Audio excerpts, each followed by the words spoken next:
With me now is Maggie Oliver, the former Detective Constable who worked on the case. I've watched what you've been trying to do and all your efforts over the years, and it's remarkable what you try to do. It really is. And we saw it in the drama. We'll see it tonight in the documentary.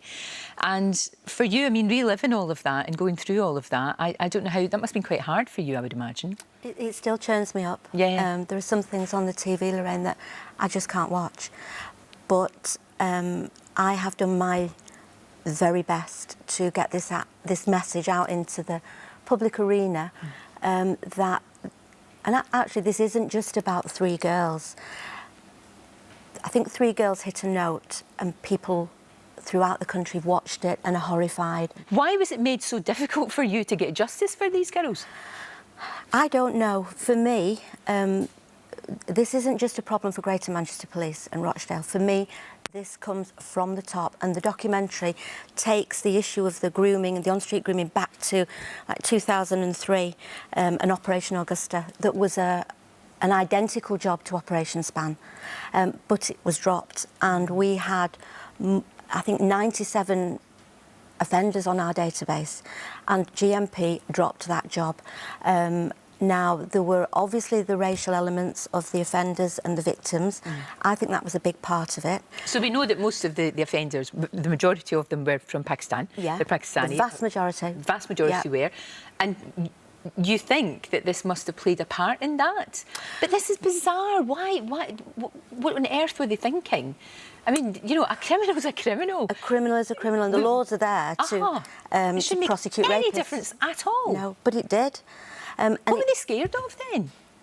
Being accused of being racist, perhaps causing riots. I know that Operation Augusta was shelved or buried when the London bombings went off. Until that time, we had a full investigation. There was not another entry entered onto that system after the London bombings. So you think it would have been kicked into the long grass because of that, because people were frightened that it might have some sort of implication, and there might be perhaps... But then why was it not brought back again? And that's what I would say. Why not revisit that? We knew that we had all these victims. You'd done all that work. You had all these girls talking to you. And I think it's gone way beyond the racial debate. I see it really as a class debate as well. It's them and us. You know, these girls had no voice. Just like the people that they stuck in Grenfell Towers, they are they're not living in, you know, big fancy apartments in the West End of London.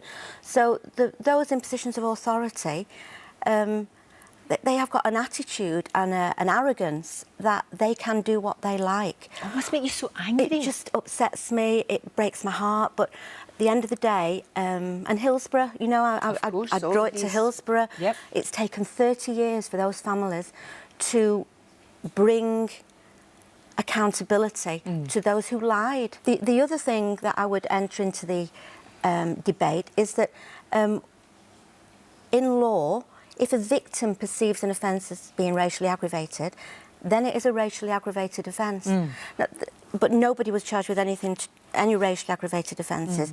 That man wasn't charged with rape. The offender who got her pregnant is out walking the streets.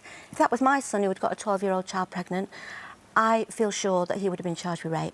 It beggars belief. You know, and it's all political correctness and people shying away, but it shouldn't matter where anybody's from. No, of course not. You know, a rapist is a rapist, and the laws of this country are there to address it. And a child rapist is a child rapist. Yeah. You're absolutely right. And they go on to rape and abuse other children if they are not stopped. So I would ask people to watch this documentary and to, you know, take action, speak out about what's wrong. And I would include in that the community from which the abusers come, because we are all here together. There are good and bad people everywhere. Of course. It doesn't matter where they come from. If I saw a rapist living next door to me, you know, taking children in, and I thought something's not right, it's my duty to say something. So I'm not a racist, but the law. I was a police officer, and I promised, as a police officer, to act with, you know, integrity and impartiality, uphold the law and bring the bad guys to justice. And, you know, what puzzles me is at what point in the life of a police officer, you know, even a chief constable starts off as a police officer. as a, you know, a bobby. We all swear to do the same thing. At what point in that climb up the slippery pole do they lose sight of why they joined and what is right and what is wrong, and what has happened is wrong, and nobody's been brought to account. And I believe that until they can be held personally accountable, there's no incentive there to change, and we need urgent police reform. Well, we need more women like you that battle and that fight and that still, I know you're not in the police force now, but you still help these very, very vulnerable young girls. Documentary's on tonight, BBC One, 8:30. It's unmissable. And thank you for coming in. Having me. And thank you for everything that you've done.